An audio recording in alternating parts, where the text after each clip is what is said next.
They're fine. That was not bad or dangerous or something to be worried about. Now, let's watch a little bit more of the video. Go get that one. Go. They're fine. They're fine. Yeah. See, it's very easy there to go running over, right? When that happens, right? But I wouldn't they, go near 'em. yeah, right. But they work at pups. But you know, dogs are very good at working things out, amongst themselves. What happened there? These are two dogs that live together. The black one is Poppy, and the white one's name is Rory. Poppy was going for the toy, and Rory wanted it.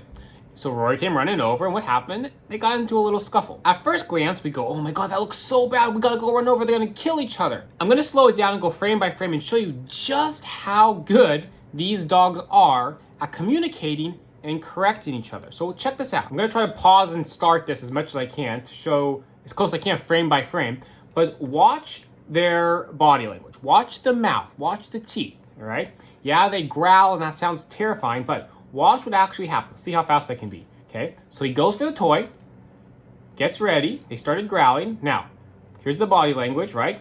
Their mouths are not touching yet.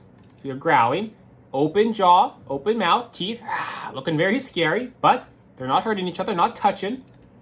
They go again, they don't even touch.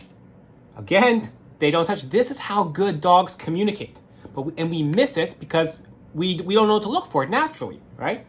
Not even touching each other, still not touching each other, right? Look at how good and how gentle they're being. Again, not touching each other, not touching each other. Even there, the scariest bit. Not touching each other, still not touching each other. Look at where the nose is. His mouth is right below her neck. It's not touching. Still going, still going. He goes back again for a second bit, still not touching. And now they both walk away, tails wagging, acting like nothing happened. Because dogs understand how to communicate with dogs. I was so happy when I caught this on camera because it was such a great example of two dogs that live together and what you should expect. Dogs are gonna get into scuffles. It's like having children. You have two children and two children are playing and one of them gets a little bit too rough or says, I want that toy. They take the toy away and then their brother comes over and hits him over the head with the other toy. It's part of having dogs, or part of having kids, that part, but behaviors like this is just part of having dogs. And so often we go running over and try to break it up when dogs actually can work things out on their own. Now, every case is different, right? There's so many variables with dog behaviors and the way they live, but this is a very good example of what a good dog interaction looks like.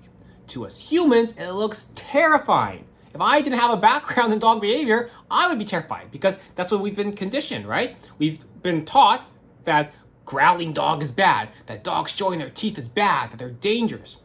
And while those things can be true, we also have to think about the context, that dog to dog behavior, it's perfectly normal, acceptable, good behavior.